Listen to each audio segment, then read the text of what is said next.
You've heard of war heroes. But not like this. Flying into battle with no armor, no doors, just a machine gun and a death wish. That was the life of a Vietnam War door gunner. Dangerous, exposed, and unforgettable. So what really happened up there? At first, American helicopters in Vietnam weren't even armed. They were just flying taxis. Helicopters dropped off troops, brought back wounded soldiers, and carried supplies. Pilots and co-pilots flew the choppers, while a crew chief helped with gear. That was it. Most of these helicopters were UH-1 Iroquois, better known as Hueys. The early versions, like the UH-1A and UH-1B, had no built-in weapons or armor, no machine guns, no armor, nothing to fight back with. The military thought just flying fast would keep them safe. They were wrong. Enemy soldiers, hiding in the jungle, started picking off helicopters one by one, and with no way to shoot back, those birds were sitting ducks. Nearly half of all US helicopters sent to Vietnam were eventually shot down. So the military made a decision that would change everything. They took the doors off the helicopters, and then they strapped in a soldier with a machine gun. The machine gun of choice was the M60, a 7.62 millimeter general-purpose machine gun that could fire around 500 to 650 rounds per minute. Usually, that first gunner was the crew chief.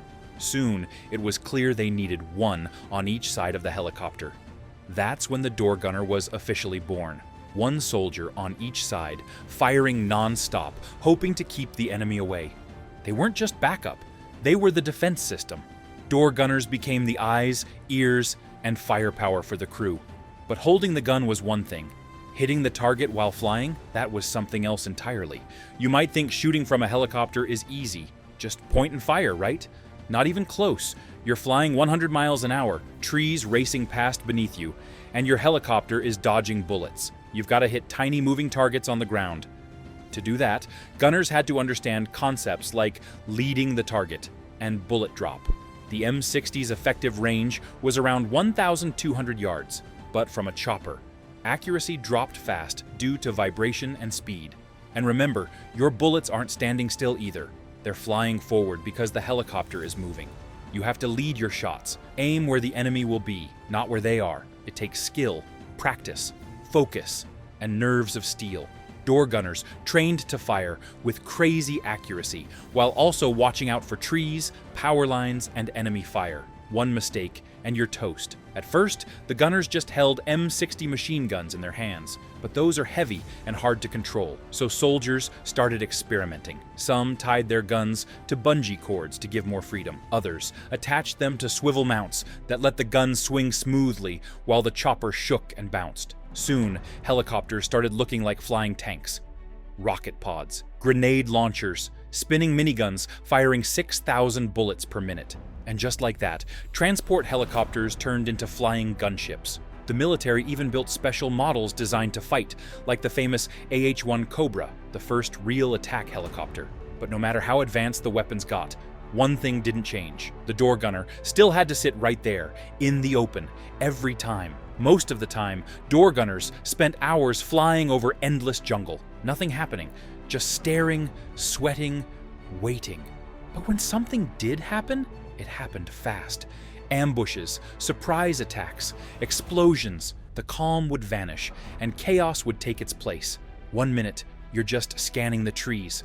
The next bullets are hitting your chopper. You're returning fire while trying not to fall out. Sometimes, your gun would jam in the middle of a fight. The M60 was known for jamming, if overheated or overused. Gunners had to carry extra barrels and cleaning kits mid-flight. Swapping a barrel mid-flight while taking fire wasn't just stressful, it was survival. That's what they meant when they said 90% boredom, 10% pure terror. You might be wondering, how did these gunners not fall out? Well, sometimes they did. Helicopters fly fast and low just above the treetops. They tilt, bank, and spin to dodge enemy fire. That means gunners had to hold on tight. The basic safety? A seatbelt like the one in a car. But most preferred something called a monkey harness, a body strap tied to the floor or wall of the helicopter. It allowed about 3 to 5 feet of movement and let them lean out to fire while still being attached. Still, it didn't guarantee survival. If a helicopter spun out or tilted too far, the gunner could be thrown out. The harness just kept them dangling until someone pulled them back in, if they were lucky. But for many, falling wasn't the only thing they feared. Getting shot was worse, and way more likely. There's a famous phrase from the war, "The life expectancy of a door gunner is 5 minutes."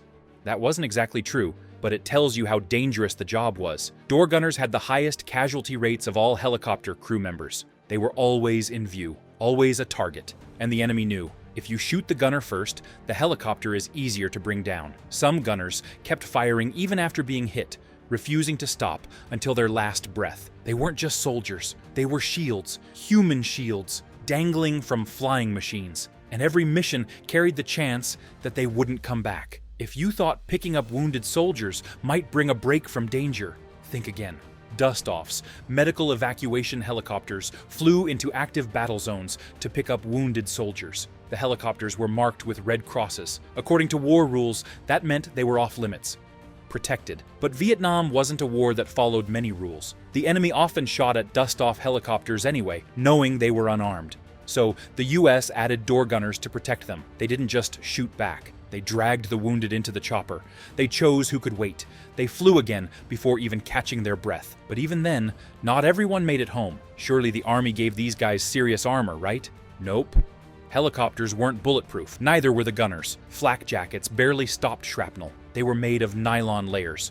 Good against fragments, but useless against direct hits from rifles like the AK-47. Chicken plates were bulky and only blocked small rounds. Most gunners tossed them aside, choosing speed over safety. Their helmets? Just for talking to the crew. So what actually kept them alive? Two things. Shoot fast, fly faster. That was the only way out. Door gunners weren't just shooting at soldiers in uniforms. In Vietnam, the enemy often wore no uniform at all. The Viet Cong hid in villages, dressed like farmers, and used the thick jungle to disappear. Some fighters were as young as 12 years old. They blended in with civilians so well, even trained soldiers couldn't tell who was who. That made the gunners' job harder and darker. When they saw movement on the ground, they had just seconds to decide, is it the enemy or someone in the wrong place at the wrong time? There were no night vision goggles, no thermal cameras, just your eyes and your gut. And that gut was often wrong. These moments haunted the soldiers. Long after the war, door gunners were brave, there's no question about that. But when they came home, they weren't treated like heroes. Many people back in the US didn't understand the Vietnam War, or they hated it. Some blamed the soldiers, some ignored them, some pretended the war didn't happen at all. Gunners came back with physical scars, but the mental ones were worse. They had seen their friends die. They had watched civilians die. They had made impossible choices. And when they closed their eyes at night, it all came back. Some turned to alcohol or drugs. Some took their own lives. Some stayed silent for decades, unable to talk about what they'd seen. It wasn't all tragedy.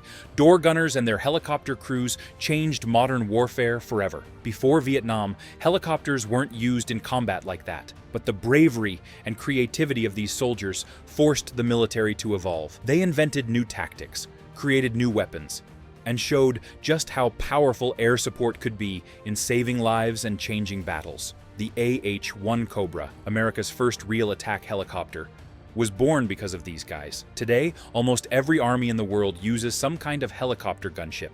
That started with the door gunners in Vietnam. The dark truth is that war doesn't just take lives on the battlefield. It follows you home, it changes you, and it doesn't let go. So when we talk about door gunners, we're not just talking about soldiers. We're talking about survivors, fighters, and forgotten heroes of one of the most difficult wars in history.